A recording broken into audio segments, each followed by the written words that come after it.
Welcome to the second version of Toolbox for Writers Sentence Diagrammer. We're going to show you the tools so you can get started quickly. Here we have our file menu, and we see three dialogues here that will go over in a different title. You have your diagram setup. You can change the background color of your diagram, and you can add a forecolor, and you can also change textures or gradients and hatches. We have our edit menu, the typical items, and then all of our help is on YouTube or through our website. Here you have your typical menu items for file, save, file open, etc. Cut, copy, and paste. Here you can toggle the grid. As you see, it's off, or you can have it on. Right now, when you have your grid on, your diagram elements will snap to the grid. We'll give you an example of that. Right now, snap to the grid is on. So we're going to take the line tool and draw a line, and you get a perfect line. This is your undo tool, so we're going to undo it. This is your redo. And everything has a context menu that shows by hovering over it. So if we turn snap to grid off, it's more difficult to add a line. You can do it, but it may not be perfect.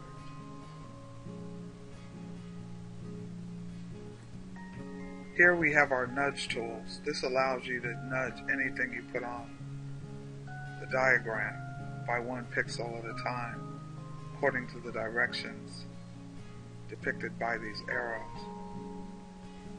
We're going to right click to get to the context menu, which is where you can find shapes other than lines and text boxes. And in order to do that, you go down here to shapes, and you'll see your pencil tool, which will allow you to draw freehand, your line tool, your polyline tool. And with the polyline tool, you click and release your left mouse, click again, release, click, release, and double click when you're through. So let's go back to our context menu. We also have the curve and a closed curve, rectangle, a round rectangle, your ellipse, polygon, tools, your bitmap. Now in order to use the bitmap, what you do is you click it and you notice the cross hairs, and then you hold your left mouse button down and create a rectangle, and that opens the dialog box. If you go to pictures, let's say you want to get this picture of volume, you can open it up. There it is. So you can add images to your diagram. We right click again, go back to shapes, and you notice there's a text tool here and a rich text tool. Your text tool is what you'll be using to create your diagrams, and it's also up here, and I'll show that to you in a minute. So for now, we've described a text box, and we can type in Randy, and you notice the size is small. So you can select that text by dragging over it, and then go here to your font dialog, where you can change your font, you can change the style, and you can change the size. So we'll just keep it at Sans Serif Microsoft, and we have the size there. Notice there's a bounding box around it that's larger than the text. In order to change that, we click this button, Make Transparent, and we get rid of that bounding box, but it's still there if you click over the word. So in order to get it to fit right around the text, we hit Fit Text. So I hope you got that. This makes it transparent, and this fits the text, and it says make transparent, and fit text, so that should be pretty straightforward. The last thing that you'll see is the rich text box, and this can only be gotten to through the right-click menu. And the reason I did it that way is to keep the interface as quiet as possible.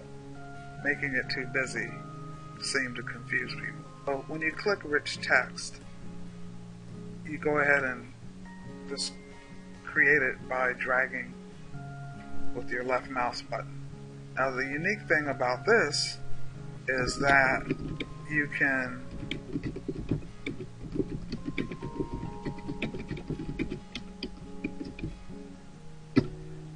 change the different elements in the rich text box. For instance, if you want plain to be bold, you can make it bold. You can underline it. You can change its color. So these are your text tools here. And likewise, you can change the fonts. And you can do different things with different parts of the text. You can't do that with your regular text box. Understand that when you do draw a rich text box, you don't have a context menu. In that case, you use Control V to paste. Use Control C to copy. Control X to cut. But you can also use your menus up here. That pretty much covers the shapes and the context menu. You'll notice some other things here, like the pointer, the pan tool, which you have up here also. And you can add lines, all kinds of lines, to connect things from your context menu. Whereas in the interface, we just have the line tool for diagramming. You can also toggle here to include or take away your ruler. And here you have a dialog to change the document size. Here we have a diagram page and page border set up. Now, fit to drawing is the same as fit text. You don't touch this boundary constraints. And here's the dialog for background style. And we have it in diagram setup. Now you can do the new open save as dialog here. It's built into the context menu. You can align, flip, group, or order front to back any element that is on the diagram. You can also rotate it and you can resize it. Alright, now let's get to these here. Here you have your zoom tool, so you can zoom in to the diagram or zoom back out. You can disable central ports, which I will explain in a different title. Here you can rotate nodes. Now what that means is if you have a line, if you have a text box, or you have any of these shapes, they're called nodes. And with this drop down you can rotate it. This comes in handy for your diagramming. Here you see two line tools. We use this one. And this is the one that you hold your left mouse button down and you can draw a line.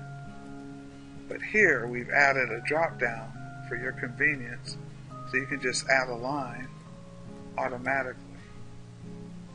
So if you want a horizontal line, you can take this, go to your rotate nodes, and make it 90 degrees and drag it here. So let's take the grid off so you can see it. So you have the beginning of a diagram. Remember, this is the baseline, and this is the line that intersects the baseline, separating your subjects from your verbs. Or in this case, the subject from the verb. Likewise, to having two line tools, we also have two text tools. With this, we get the crosshairs, and we can describe a rectangle, or we can just do this and it will automatically add a text box. So these two kind of orangish red tools allow you to automatically draw what you need for your diagram. Now, when you have a text box, unlike this one where it's automatically ready for editing, with this one it's not. So you double click on it and then you can edit it. So let's say John, and then again we have the bounding box. We want to first fit the text and then we want to make it transparent, and we can move it over here. So John, and then we're going to add another text box and say loves, and let's go ahead and fit the text. And now we want to create another line. We'll make it 30 pixels and we'll rotate it 90 degrees and we'll drag it up here, and on the other side of this line, which just intersects, it doesn't intersect the baseline, it just hits the baseline and makes a perpendicular formation here. I'm going to move this over a little with our nudge tool, and we're going to have a direct object. So we're just going to add text, double click, and add school. Bring it over, put the text, make it transparent, and place it here. Now you could have just as easily hit add text and all three of them kind of stack here. We're going to undo that, go back to our select tool, and we're going to see this.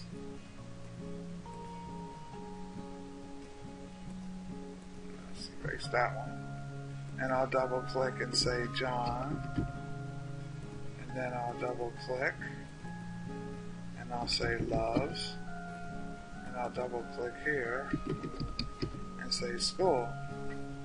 And now I'll select these and hit fit text, and then I'll put make transparent.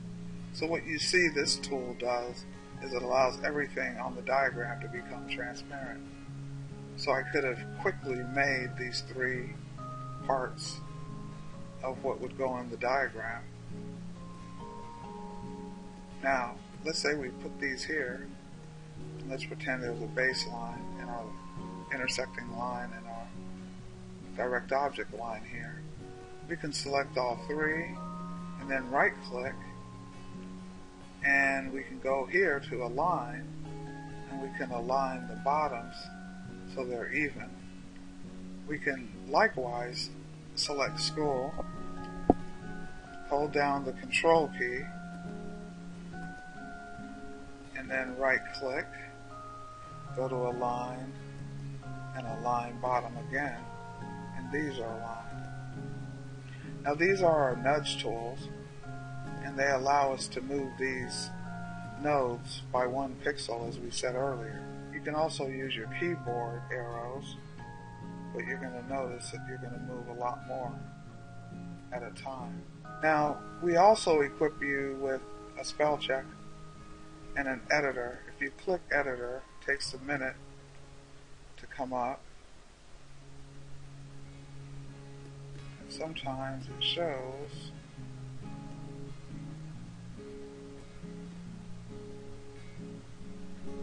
I think the recording software makes this act a little funny. It takes a while to come up. And this is a full editor.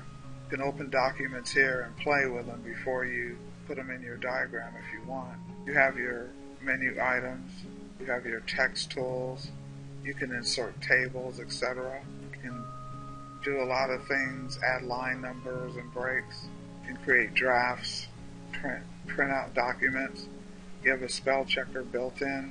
You can do different designs and different layouts. Even if you don't use the diagrammer, you have an editor.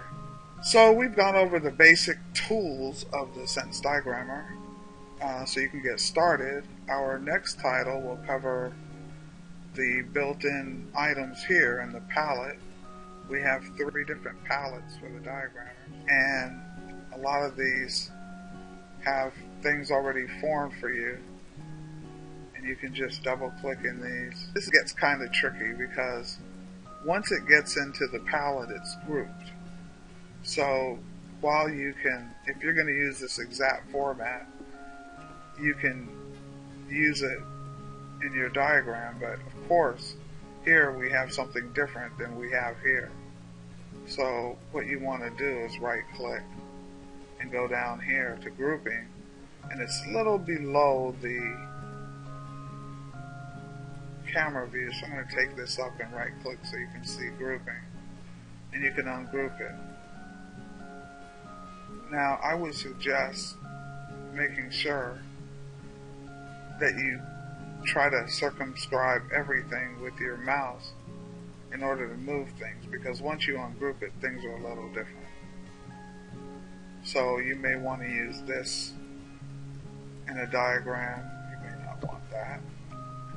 And this, where you have a conjunction, like when you have parallel sentences, which we'll get into in another title. So this is the palette, and we'll go through that. Just wanted to show you some of the tools here and shapes that are pre-drawn, allowing you to put text in so you can make all kinds of custom diagrams.